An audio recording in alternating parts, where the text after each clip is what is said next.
কি নাম? সোনাক্ষী রায়প্রধান। ওটাতে যে মানে ব্যাগের থলি দিয়ে বাজার করলেন, এতদিন তো আপনাদের দেখা যায়নি, আপনার বাবা মারাই বাজার করছে, আজকে হঠাৎ কেন এই বাজার? এটার মূল উদ্দেশ্য হচ্ছে গণিত আমাদের সাধারণ জীবনে কিরকম করে কাজে লাগে, এটা গণিতের বাস্তব প্রয়োগ। এটার সাহায্যে আমরা জানতে পারি যে গণিত আমাদের কত ছোটখাটো কাজে দরকার। কত টাকা বাজার করার জন্য দিয়েছে? 50 টাকা। কি কি বাজার করলে? হ্যাঁ, 50 টাকা। কি কি বাজার?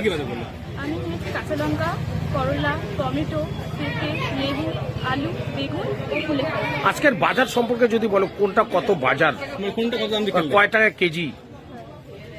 আমরা তো এখন কেজি হিসেবে কিনি, আমরা গ্রাম হিসেবে কিনি। এত তো কি বাইর হচ্ছে? তো কাঁচা লঙ্কার দাম বেরিয়েছে 100 গ্রামের দাম 10 টাকা। তাহলে 1 কেজির দাম কত হচ্ছে? 1 কেজির দাম হচ্ছে 20 টাকা। 100। হ্যাঁ, তো আর মানে বর্তমান বাজার মূল্য কি চোরা না? কিছু সবজির দাম একটু চড়া, কিছু সবজির দাম একটু কম। কতটা অভিজ্ঞতা হলো? অভিজ্ঞতা বাজার সম্পর্কে তো একদিনে তো অত ভালো অভিজ্ঞতা পাওয়া যায় না, কিন্তু যথেষ্ট ভালো অভিজ্ঞতা এসেছে। এই যে আগে খাতা কলম অঙ্ক করতে আজকে মানে কোনো প্র্যাকটিক্যালি করলে বাজারে কোনটাই বেশি মজা, কোন অঙ্কের বেশি মজা?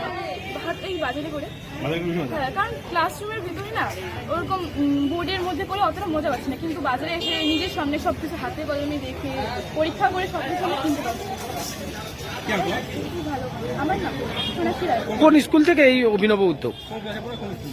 আমি ক্লাস 7-এ পড়ি। আমি শ্রী শ্রী নিত্যকমলানন্দ সারদা শিশু মন্দিরে ক্লাস 7ম শ্রেণী পড়ি। কোন বাজার করলো? ধুপুরি কোন জায়গায় এই বাজারগুলো করলো? এটা হচ্ছে হাই স্কুলের মাঠে পাশে বাড়ি।